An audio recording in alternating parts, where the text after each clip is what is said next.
Welcome to CARICOMP Insider, where high-tech facial recognition meets real-world intelligence.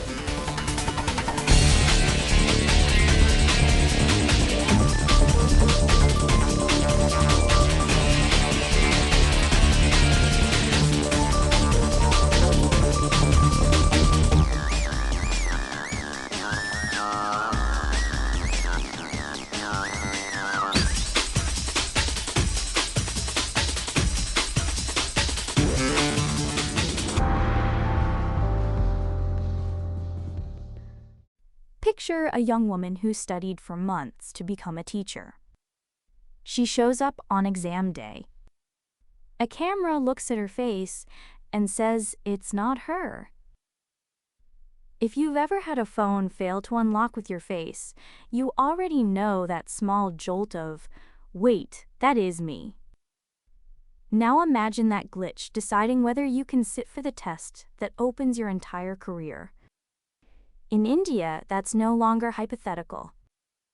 More than 600,000 people are set to take a teaching exam called the Mahatet with facial screening at the door.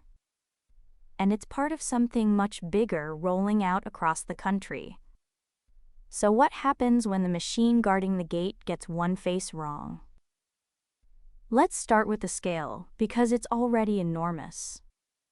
According to reporting from Careers 360, more than 770,000 candidates showed up for India's big engineering entrance exam this year. Nearly all of them, about 96 in every 100, cleared a fingerprint and ID check tied to India's national identity system. That's the record that proves this can run at massive size.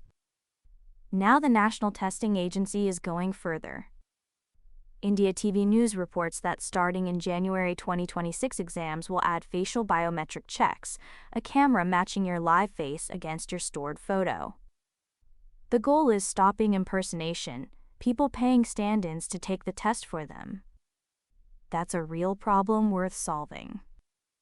But solving it this way creates a new one. Here's the piece most people skip past. There are two ways a face system can fail. 1.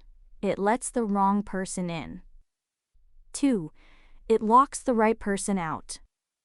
That second failure has a name. Engineers call it the false rejection rate, the rate at which the system wrongly says "not you" to someone who genuinely is. And those two failures pull against each other. Tighten the system to block imposters, and you start turning away legitimate people too. For a parent watching their kid walk into that exam hall, that's the whole ballgame. The math is where it bites. Say the system gets it wrong just once in every 1,000 people. Sounds tiny, but run 600,000 faces through it, and that tiny rate still strands hundreds of real candidates. Not because they cheated, because a camera blinked. To their credit, officials have promised a backstop. The testing agency says a technical glitch won't get you turned away at the door. That's a real safety valve. The question is whether it holds when thousands of people are queued up across multiple states on the same morning. A promise on paper is one thing. A clear path back into the exam when your face fails to scan, that's another. Here's the reframe. This isn't really a surveillance story. It's a story about who controls the gate. When one camera stands between a person and their future, a software error stops looking like a bug and starts looking like that person simply failed. So let me put it plainly. India is using face-matching cameras to verify huge crowds of exam takers.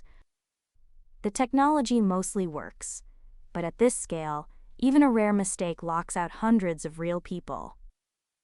And whether that's a quick fix or a ruined year, depends entirely on what happens after the machine says no. Whether you're sitting an exam, unlocking your phone, or just standing in front of a camera you didn't choose, the real question isn't, does it work?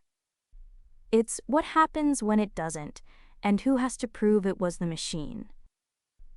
The written version goes deeper. Links below. Now you know something most people in this industry don't. Use it. And when you're ready to put it to work, caracomp.com. We'll see you tomorrow.